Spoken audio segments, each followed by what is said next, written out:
Hello viewers, this is Dr. Suniti and I'll be dealing with Henry David Thoreau's Walden. The objective of the lesson is to study transcendentalism in American literature and also the treatment of nature in this book Walden and symbolism and humor in Walden, and lastly the influence of Hindu philosophy on transcendentalism. So before we proceed with the lessons, I like to give you the gist of the entire book. Walden is a personal declaration of independence by Thoreau, published in 1854. In Walden, Thoreau condensed events of his 26-month sojourn close to nature into 1 year for literary purposes. He began and ended his narrative in spring. The 18 chapters celebrate the unity of nature, humanity, and divinity, a central idea of transcendentalism, and portray Thoreau's life at Walden Pond as an ideal model for enjoying that unity. Now let us go deep into the 18 chapters. Walden is also known as Life in the Woods, and this is an American book on transcendentalism.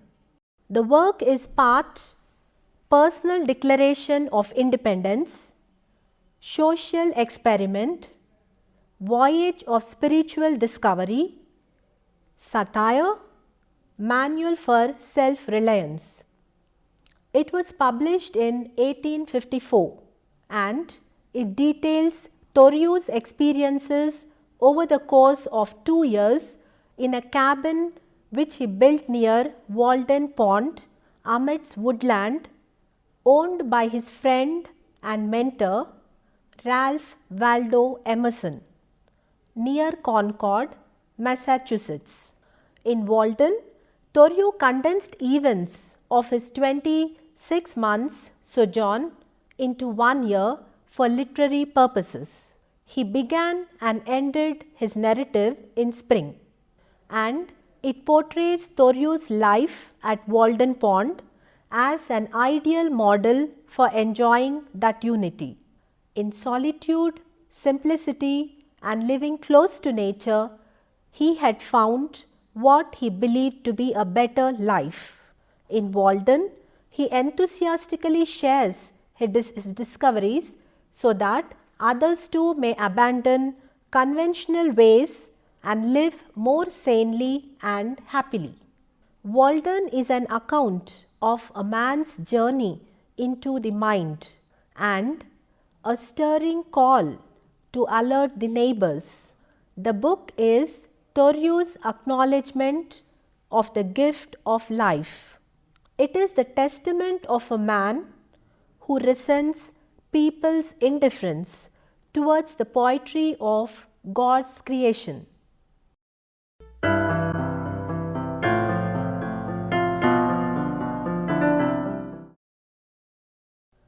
Then let's move on to the first chapter in the book, which is titled Economy. This is the longest chapter, and in this he outlines his project, a 2-year, a 2-month and a 2-day stay at a cozy, tightly shingled and plastered English style cottage in the woods near Walden Pond.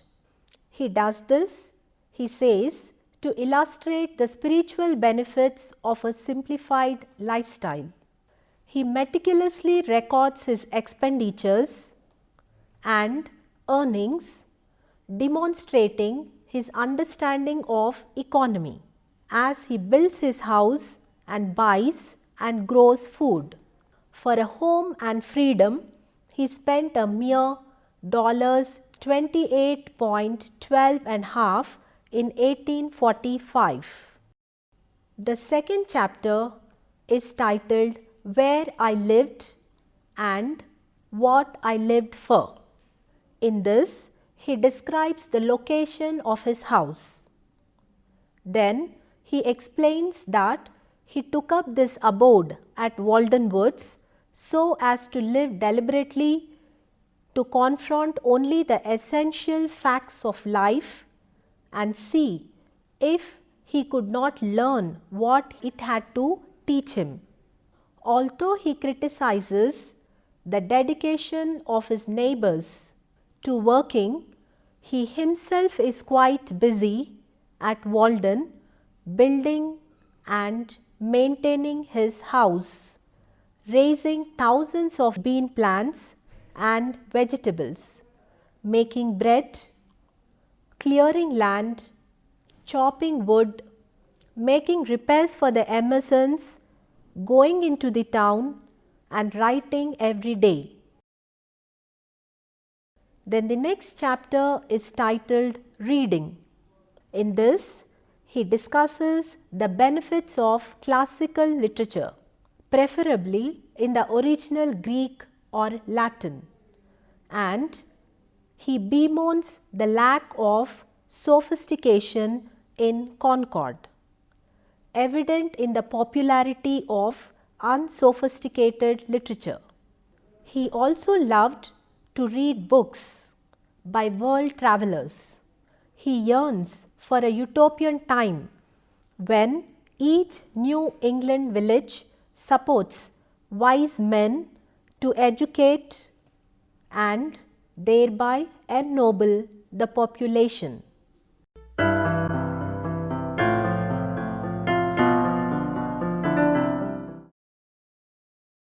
The next chapter is titled Sounds.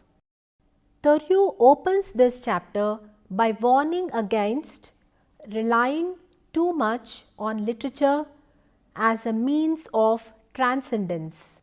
Instead, one should experience life for oneself. Thus, after describing his house's beautiful natural surroundings and his casual housekeeping habits, he goes on to criticize the train whistle that interrupts his reverie.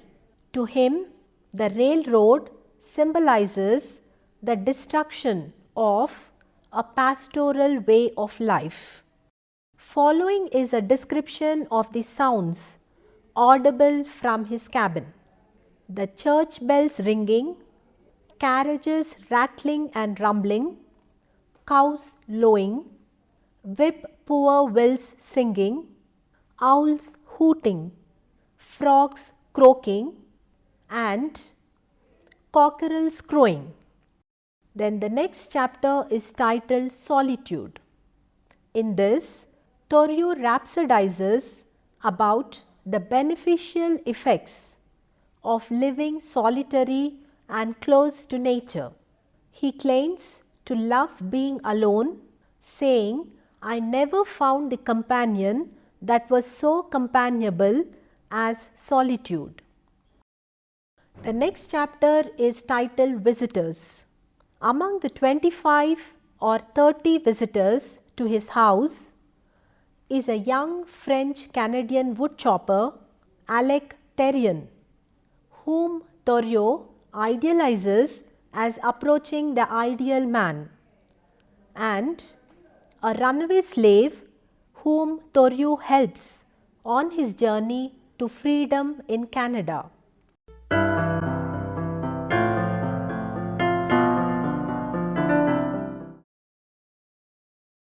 The next chapter is titled Beanfield. In this, Thoreau relates his efforts to cultivate 2.5 acres of beans. He plants in June and spends his summer mornings weeding the field with a hoe. He sells most of the crop, and his small profit of $8.71 covers his needs. Then the next chapter is titled The Village. In this, Thoreau visits Concord every day or two to hear the news, which he finds as refreshing in its way as the rustle of the leaves. Nevertheless, he fondly but rather contemptuously compares Concord to a gopher colony. In late summer, he is arrested for refusing to pay federal taxes but is released the next day. He explains that he refuses to pay taxes to a government that supports slavery. Then the next chapter is titled The Ponds. In autumn, Thoreau discusses the countryside and writes down his observations about the geography of Walden Pond and its neighbors like Flint's Pond, White Pond and Goose Pond.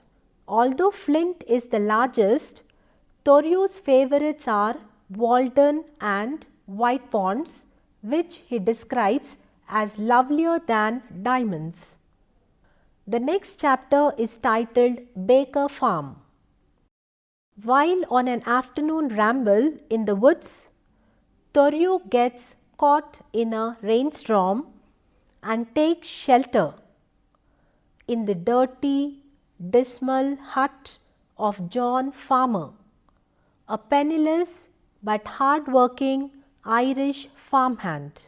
Thoreau urges Farmer to live a simple but independent and fulfilling life in the woods, thereby freeing himself of employers and creditors. But the Irishman won't give up his aspirations of luxury and the quest for the American dream.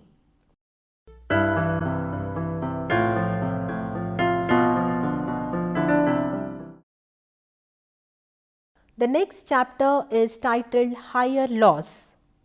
This is the longest chapter in the book. In this, he discusses whether hunting wild animals and eating meat is necessary. He concludes that the primitive carnal sensuality of humans drives them to kill and eat animals, and that a person who transcends this propensity is superior to those who cannot. In addition to vegetarianism, he lauds chastity, work and teetotalism. Here is a list of laws that he mentions in this chapter. 1. One must love that of the wild just as much as one loves that of the good. Second point, what men already know instinctively is true humanity. Third point, the hunter is the greatest friend of the animal which is hunted. Then fourth point, no human older than an adolescent would want only murder any creature which reveres its own life as much as the killer. The next point, if the day and night make one joyful, one is successful. The last point, the highest form of self-reliant is when one can subsist not on other animals but on plants and crops cultivated on the earth. The next we move on to the next chapter, brute neighbors. In this, he briefly discusses the many wild animals that are his neighbors at Walden Pond. A description of the nesting habits of partridges is followed by a fascinating account of a massive battle between red and black ants. Later, he takes his boat and tries to follow a teasing loon about the pond. He also collects animal specimens and ships them to Harvard College for study. The next chapter is titled Housewarming. After picking November berries in the woods, Thoreau adds a chimney and finally plasters the walls of his sturdy house to stave off the cold of the oncoming winter. He also lays in a good supply of firewood and expresses affection for wood and fire. Thoreau condemns gluttony. He who distinguishes the true savour of his food can never be a glutton, and he must be a glutton who cannot distinguish the true savour of his food. It is neither the quality of food nor the quantity of food that matters. Thoreau condemns a sensual kind of appetite for food. Thoreau then goes on to say that there is never an instant truce between virtue and vice. He says, goodness is the only investment that never fails. There is in us an animal which awakens in proportion as a higher nature slumbers. It is reptile and sensual, and perhaps cannot be wholly expelled. One day Thoreau found the lower jaw of a hog with white and sound teeth and tusks, which suggested that there was an animal health and vigour distinct from the spiritual. This creature succeeded by other means than temperance and purity. Thoreau would go and seek the man who could teach him purity. A command over our passions and over external senses of the body are declared by the Vedas to be indispensable in the mind's approximation to God. Man flows at once to God when the channel of purity is open. He is blessed who is assured that the animal is dying out in him day by day and the divine being is established.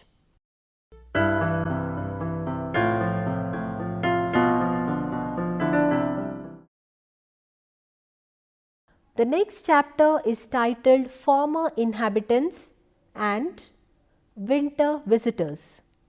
In this, Thoreau relates the stories of people who formerly lived in the vicinity of Walden Pond, like Zilpha and Hug.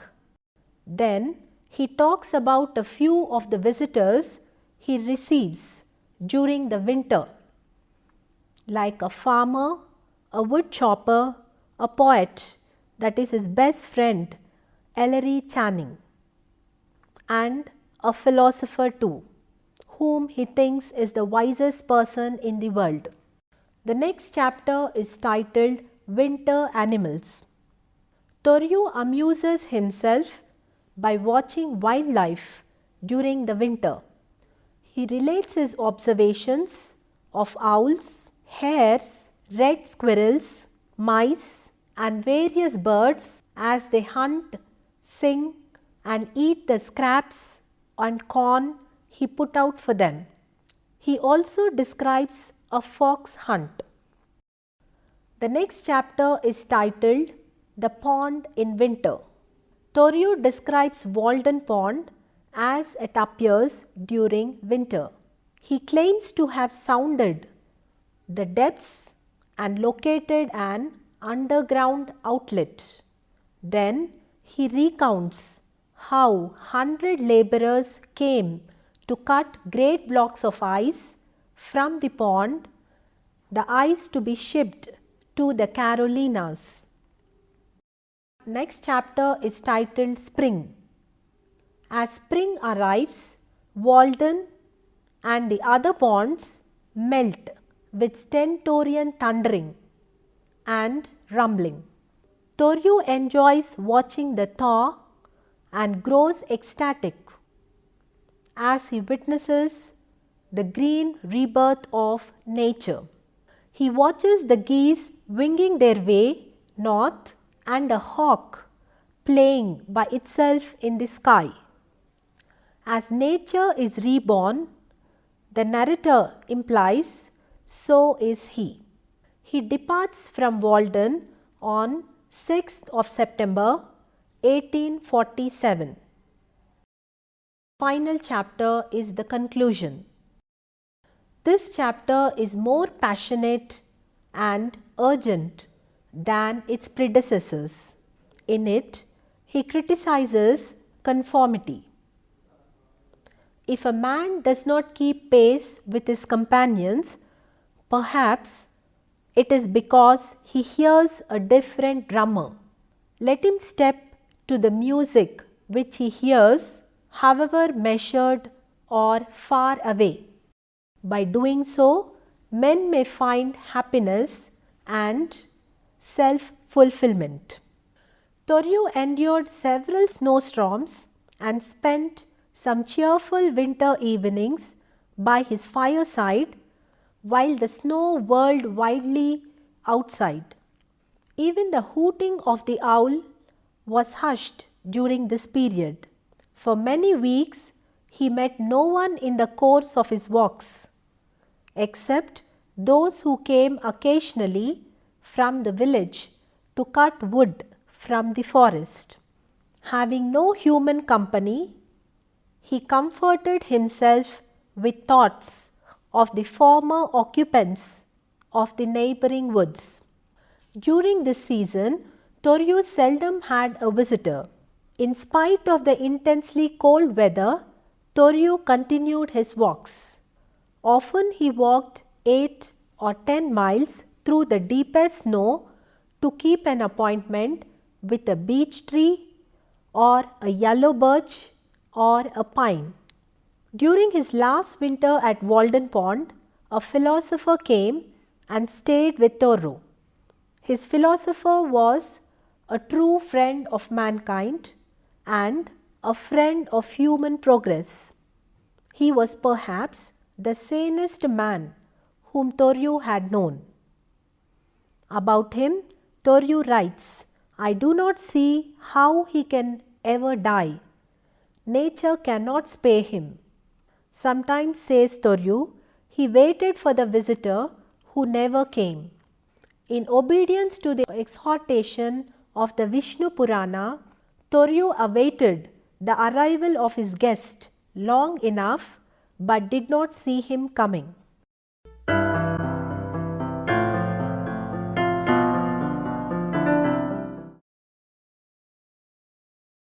Walden is Thoreau's acknowledgement of the gift of life. All the 18 chapters mirror transcendental thought, which emphasizes on the superiority of intuition over logic. In this connection, the influence of Indian philosophy on Thoreau is worth mentioning. Thoreau is influenced by the Hindu philosophy and particularly the Bhagavad Gita and Vishnu Purana. He immersed himself in the vast and cosmogonal philosophy of the Bhagavad Gita. His praise of the Orientals may be summed up under two heads: contemplation and elevation. The Hindu philosophers were well adapted to the ideal of plain living and high thinking, and were therefore the bread and life to the transcendentalists. The characteristic features of Thoreau's prose style in Walden are the hyperbole, wordplay, paradox, mock heroic, loaded questions, proverb, and allusions. These are his means of waking up his readers. They exasperate, provoke, tease, and cajole. Thoreau believes that the richest function of nature is to symbolize human life and to serve as fable and myth for man's inward experience. His symbolic quest is for the transcendental, the unfindable, the wild that will not be caught, and he has set forth in this beautiful parable in Walden. Basically, transcendentalism believes in the superiority of intuition over logic. The transcendentalist believes that truth comes through inspiration and is more valid than any truth arrived through reason and understanding. The term transcendental may be applied to whatever belongs to the class of intuitive thought or to whatever transcends the ordinary experiences of the senses. We have thus to distinguish between the mind operating in the sphere of senses and the mind operating in the sphere of intuition. The transcendentalists believe in the greater reliability of the later kind of mental activity. The transcendentalist furthermore interprets nature mystically as a veil or symbol of the divine and does not stop at the sensuous perception and enjoyment of natural objects and phenomena. Every individual can penetrate the veil to discover the divine truth for himself or herself. Its basic premise is that man is the spiritual center of the universe and that in man alone can we find the clue to nature, history, and ultimately the cosmos itself. Without denying outright the existence of either the God or the brute matter, it nevertheless rejects them as exclusive principles of interpretation and prefers to explain man and his world so far as possible in terms of man himself. This is expressed most clearly in the transcendentalist principle that the structure of the universe literally duplicates the structure of the individual self, and all knowledge therefore begins with self-knowledge. But it is no less evident in the moral earnestness of Hawthorne and Melville, who are also renowned transcendentalists, which leads them to dwell ceaselessly upon the allegory of human soul and to personalize impersonal nature itself as an allegory of human experience. I hope you all enjoyed the 18 chapters of Walden. See you in the next class. Thank you.